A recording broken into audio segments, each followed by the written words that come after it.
Evening all, or whatever time it is with you. I've just got caught in the rain. It's winter is definitely upon us. Now, this was not the video I was going to make. The video I was going to make was going to be entitled The 5 Things You Need to Know Before You Buy a TV for Black Friday, because this is predominantly a TV channel. But I got some astonishing news yesterday that the news I found out has gone straight into #1. And what I'm going to do, just to prove that this isn't clickbait, because I generally, I'm shocked by how shocked I'm not by this news. And I think you'll be exactly the same when I tell you what I found out. You'll go, yeah, that kind of makes sense. But it really is shocking. And I think you should know I'm making this video 2 days before Black Friday. It's almost Black Friday Eve. And to prove it's not clickbait, I'm going to come straight to it, so you don't have to wander through the whole 5-10 minute video, what it is, waiting for the big reveal that turns out to be nothing at the end. And I'm going to come straight in at #1, and this is the shocking news, but just one caveat. If you respect the fact that this is not clickbait, and I'm coming straight in at #1 and letting you know within the first minute, please, if you'll be so kind, watch the rest of the video. Thank you very much, especially if you're buying a TV soon. So, at #1, the reason why Black Friday is a con, and this news broke yesterday and it really shocked me, is the fact that 52% of people that purchased something of significant value last year, 52% of people that bought something between £200 and £1,000. So we're not really talking about a cheap pair of shoes, and we're not talking about, a cheap pair of jeans. This is parting with serious money just before Christmas on your last wage packet, technically, of the month. 52% of people that bought something in Black Friday last year regret it. And it kind of makes sense. Let's reword that and see if you understand it from the point of view I'm trying to present it. That means that retailers manage to con, and I make no apologies for this word, because the whole idea of a con, it stands for confidence tricks, and that's what they do. They trick your confidence into believing that you really need this product, and you can only buy it on this day, which of course is absolute rubbish.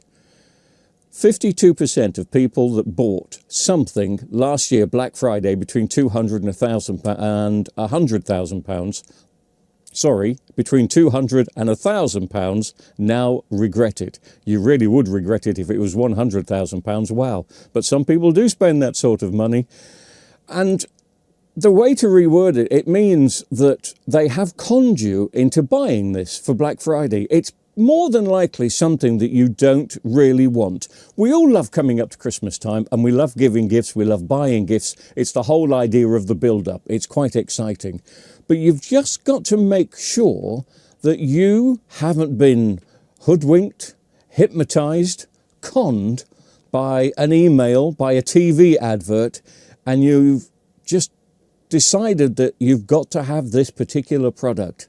It's very clever the way these adverts that come in on your email, or you see them on TV, you see them online, and the way that it gets to you. And it's just that exciting feel that we have inside. It's that warmth inside. Oh, I've wanted this, and I've got to have this, and it's my only chance to get this. I'll put it on the credit card and buy it in Black Friday. So ask yourself, do you really need it? And here's a test. If you walk into this store for this thing that you're going to be buying on Black Friday, and they say, I'm terribly sorry, it's out of stock, are you immediately going to walk out the store and try and look for it elsewhere? Because a high percentage of people won't. They've just got it into their head that this is the store, this is the product, that's the place, I'm going to buy it.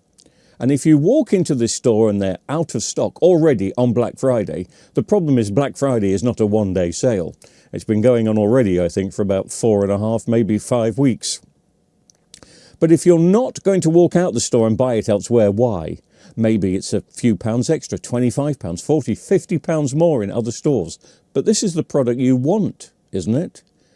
Or has this particular retail store and their clever advertising methods hoodwinked you into thinking, I want this, and I want to buy it from this store? So if you don't buy it from that store, and you won't walk up the road, drive to the next high street store that's possibly got it, might be more expensive, might be cheaper, then you have been hoodwinked, you have been conned. It's just something you've been telling yourself for weeks and weeks and weeks. I'm buying this, and I'm buying it here, and I'm buying it at that price. They've managed to convince you. And possibly what happens to these people that get hoodwinked is quite simply, they've now got the cash in the hand or in the back pocket. And the store manager says, I'm terribly sorry, we ran out of those a couple of days ago, which would get you angry if it's supposed to be a Black Friday sale and you're there on Black Friday. And you don't walk out the store, you're then going to think to yourself, well, I've saved up this £500. I'll have a look around the store and see what else I need. I'm bound to need something. And today's the day I was going to treat myself anyway. That is exactly what they want. They are now getting you to go through their store, because a lot of these deals on Black Friday are in store only, not many online. If it's a really good one, they want you to come in store, and then miraculously it's not in stock any longer, and you'll end up buying something else, and you will really regret that. So that is the number one thing. Now, because I'm a TV repair channel, I predominantly talk about TVs, repair, sales and service. So I was doing a top 5 things you need to know if you're buying a TV in the Black Friday sales this year. But that's gone straight into number 1. Just think about that for a second. Are you going to be one of the 52%? Or maybe next year, maybe it's going to be 60%, 65%. I'm actually got a feeling that it's going to be fewer. It's going to come down, because I think people are cottoning on to this. And I think the way Black Friday has been handled this year, it's been very intense, but it's not been very exciting. Nothing has gripped me into wanting to go and buy something for Black Friday, but I've never really understood Black Friday. It went very well in America and still does. And I think when we first tried it some 9-10 years ago, it did go very well. You may remember that news item of, I think it was Asda, and as soon as the doors opened, people were fighting over themselves to get to this Polaroid 42-inch TV for £199. That was 9-10 years ago. Nobody would touch a Polaroid 42-inch TV for £199 now. They'd want it for £120, £130. So it's just the way that advertising works. Have you been hoodwinked? Before you part with your money on Friday, just ask yourself a few questions. If it's out of stock there, are you going to go elsewhere, even if it means paying more for it?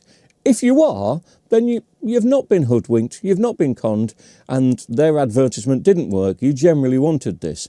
But a lot of people will say, oh, it's not in store in this, it's not in stock in this store, so I'll have a look around and buy something else while I'm here because I've saved up the money. And that means they've got you, and they've got your money. Remember the whole idea about Black Friday?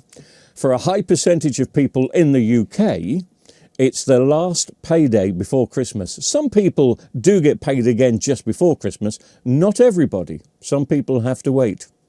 And the retailers know this, so they're preying on your last wage packet before you go shopping for Christmas. They want a large chunk of it, and they're going to do anything they can to get it. I've not seen anything in the Black Friday sales this year that has appealed to me. It just seems to be another sale, another reason to reduce something for a few quid to get people in. Maybe you found a bargain, maybe you're very happy with it.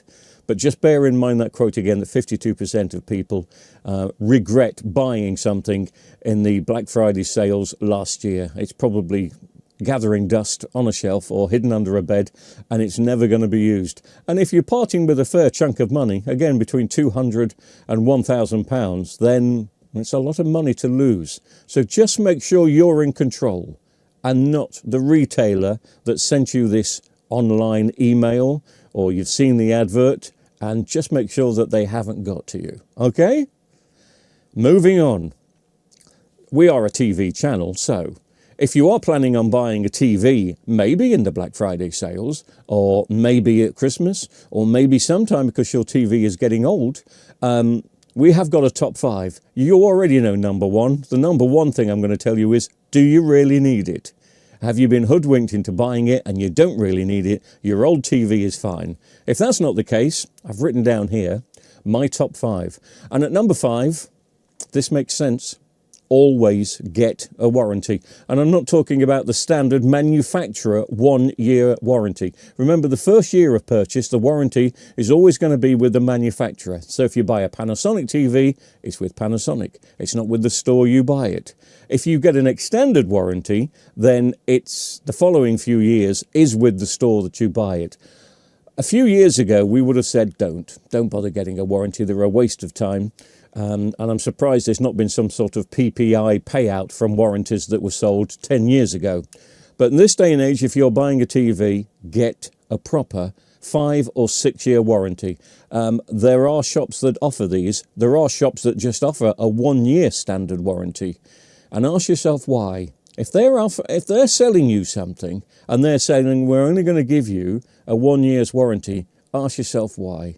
Get yourself a proper 5 year warranty. A lot of stores do it completely free of charge. If they're only offering you a 1 year warranty, I would walk away. It's not worth it, because TV screens are failing faster than ever before, and they can't be repaired. We're not talking about circuit boards where we can get our soldering irons out and fix them and get them back up and running. These are screens that are failing, the most important and the most expensive part of a TV. So if you're buying a TV, get an extended warranty and make sure it's a free extended warranty.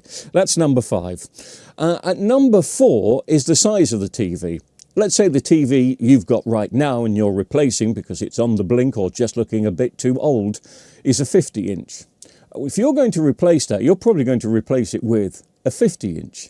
But if you do, you have to bear something in mind. The TVs have changed a lot over the last few years, and around the edge, there's a little border area, and that has got smaller and smaller and smaller. It's just a little bezel that normally holds the screen in. Some TVs these days have got no bezel at all.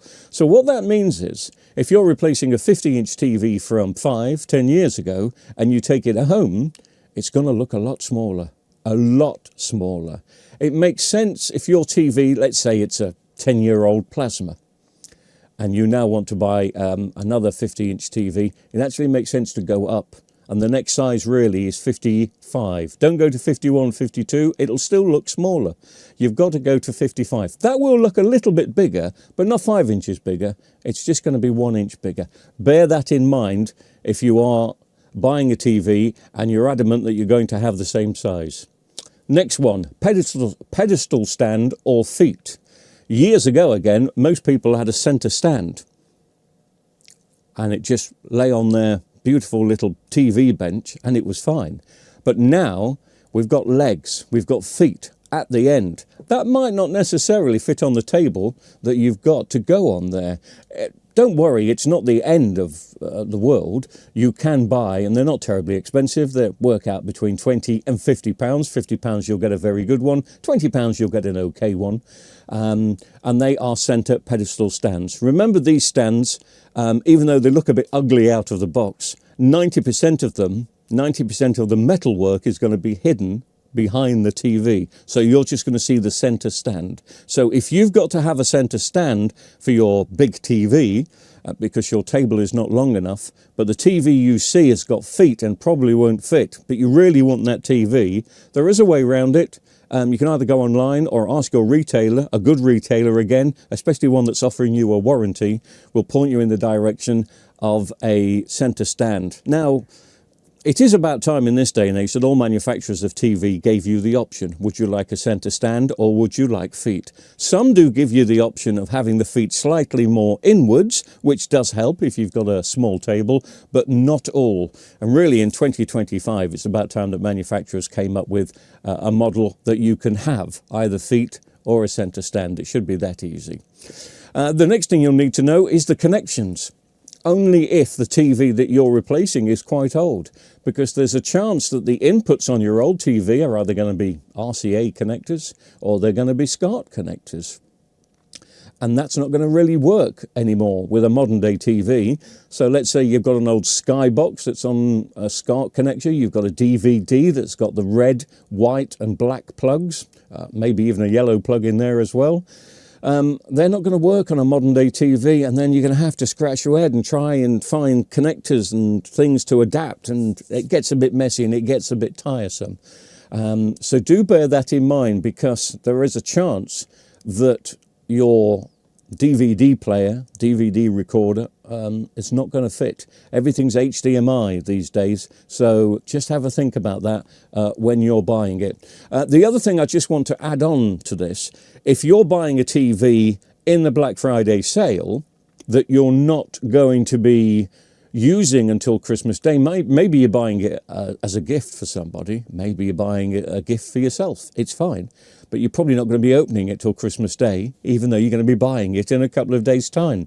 What you must do, and I really implore everybody to do this, is open it within 24 hours of purchasing it. Plug it in and just check that the screen is okay. This is especially if you're not going to be using the TV till Christmas Day.